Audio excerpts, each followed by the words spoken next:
today, it's family day again. Nandiyan yung aking anak at aking asawa. Magkasama kami. So, we're going out. Papunta kami ngayon ng isang store doon sa Oribiro na tinatawag ay Mega. Tingnan natin kasi dati mga mura ang mga bilihin doon. So, sabi ko doon tayo pupunta. So, malapit na tayo sa Oribiro. Sana madami akong mabili, lalo na sa mga dresses. Kasi yun talaga yung kailangan ko ngayon. Traffic doon Lapit na tayo. Medyo nag-traffic ko. Sobrang init ngayon, sobra. Makikita niyo, sobrang init Yung anak ko tulog na tulog pa. Malapit na tayo sa Mega. Nandito na tayo. Sana marami tayong mabibili. Nahiya talaga ako mag-video ba. Pero pasilip-silip lang tayo mamaya sa loob. Parking muna tayo.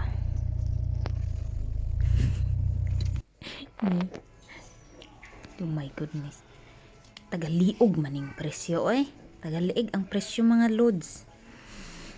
Dahil tagaliog ang presyo, hindi ako bibili. So kakain kami at ang anak ko ay tumai siya. So ito, magpapalit muna kami ng diaper, di ba bibinak? Yan na siya, baby ko. Balik tayo dito. Mahal talaga. Wala talaga tagaliog yun ang... So, ayan yung aking mag-ama. Umalis na lang kami kasi nga wala talaga akong nabili. Ay, nako. Sige, magpaaraw muna. Pinapaarawan niya yung bata. Sobrang init kasi talaga.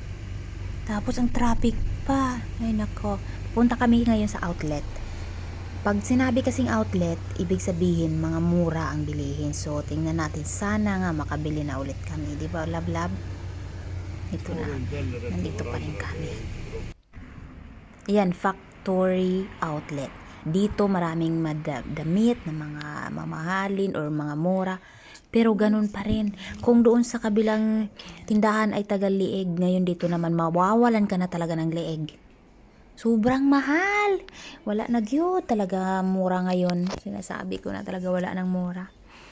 Wala pa talaga akong napili hanggang ngayon. Pero sabi ko nga, di bali na. Kaysa naman na titingin na lang ako sa internet. Basi makahanap pa ako doon. Sabi ko sa asawa ko. Sabi niya dito na lang para masukat daw. Ayaw ko nga. So nakalabas na kami at masasabi ko sa sasakyan, kami na lang yung nakaparking. Wala kaming dala. Mahal talaga. Yung baby ko, antok na. So, we're going home na. Kumain naman na kami kanina. So, wala na kaming problema. Yung anak ko, nakatulog siya. Tingnan niya. Nasa loob ng sasakyan yan. Tapos, hindi kasi siya pwedeng kailangan kong ilagay siya sa lagayan niya. We're home na. Manood muna ng movie. Ay, grabe kanina. Ay, wala man lang akong nabili. Di bali, sa internet na lang ako mamili ng mga dresses. Bye!